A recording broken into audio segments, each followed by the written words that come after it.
ومجاوبة والله مجاوبة، مو ما مجاوبة.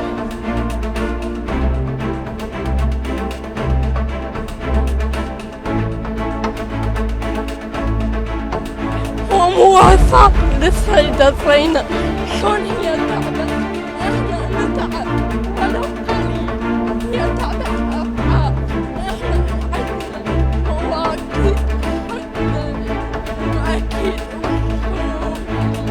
السيدة زينب